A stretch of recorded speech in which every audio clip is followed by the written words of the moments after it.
One song. This. What did... So if the victim... I mean, how did you get into exorcisms? After 9/11, I moved up to Boston, and I wound up staying with a priest for about 9 months, and he did deliverance ministry. In fact, the very first weekend I arrived, and I didn't know him that well, he has this woman in his chapel in the rectory who's slithering across the floor like a snake and foaming at the mouth, and her eyes are rolled back in her... And he's doing all these prayers, and then he looks at his watch. He says, okay, I'm going to go celebrate Mass. I'll be back in an hour. Just stay with her. And I'm like, what? This is my first introduction to this life. He leaves. She looks up at me, and she's got this weird look in her eyes, and she's got the foam coming out of her mouth. And I'm like, oh, hell no. And I get out of there, and I lock her inside, and I sat outside and waited for him to come back. Well, he comes back, and he's like, what are you doing? What happened to the lady? I go, no, she's in there. But I'm not staying in there with her. I mean, are you crazy? You left me alone with her. And he's like, oh, okay. I sometimes forget people who haven't been around this. It's a little jarring. I'm like, a little jarring. Look at her. She looks like a snake. God. So that was my introduction initially. And then for 9 months, he would do this with people, and I got more comfortable in being in the room with him.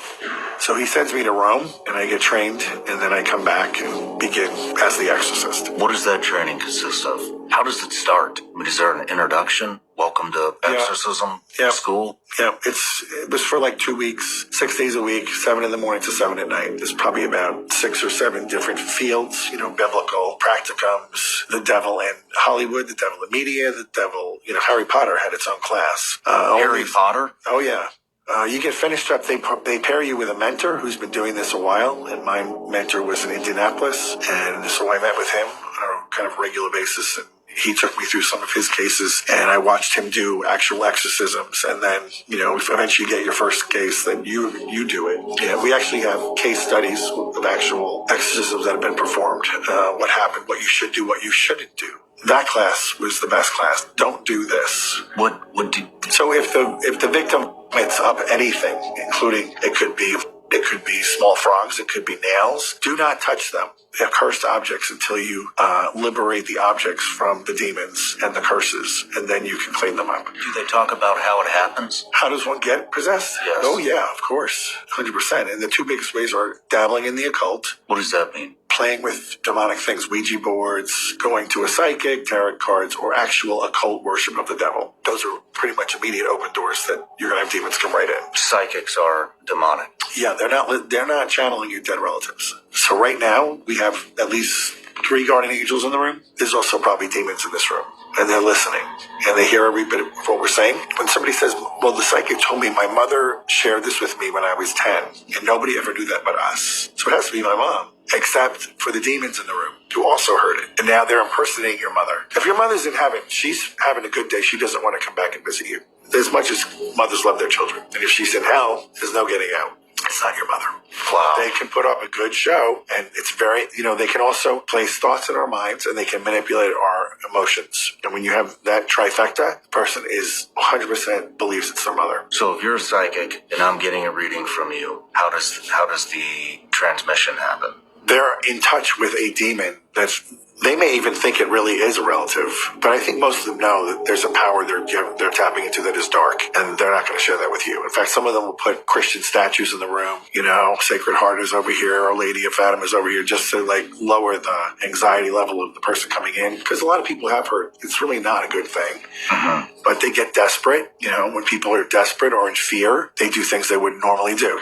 So after the Civil War, these charlatans came up with these talking boards that they were going around and visiting all the widows saying, I can contact your husband, the soldier, if you can pay me this amount, we can do it with this talking board. And they made a lot of money off of these poor widows. And then that eventually became what was being known as the Ouija board, which was bought by Hasbro, toy company, and they're based in Salem, Massachusetts, the capital of witchcraft. And they have consultants who went into the development of these boards that became Ouija boards, and that they are the first to say that they asked the board what its name is, and it said Ouija, which means nothing. And the first year they went to market, the number 1 board game was Monopoly, and that year Ouija boards outsold Monopoly by 1 million boards. So it was embraced by the culture, fast. Mm-hmm. And it's opening a portal right into hell. The only time I've been physical was once. Again, it was another woman who was manifesting a snake on the floor, crawling like a serpent.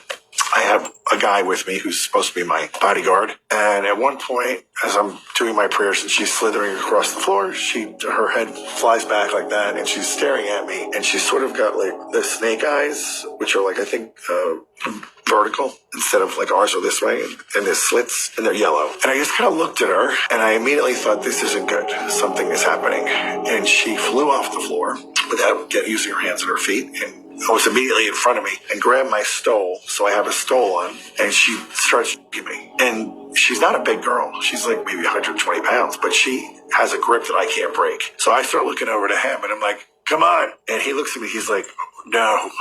And I'm like, are you kidding me? This is your one job. And he's like, I'm not coming in.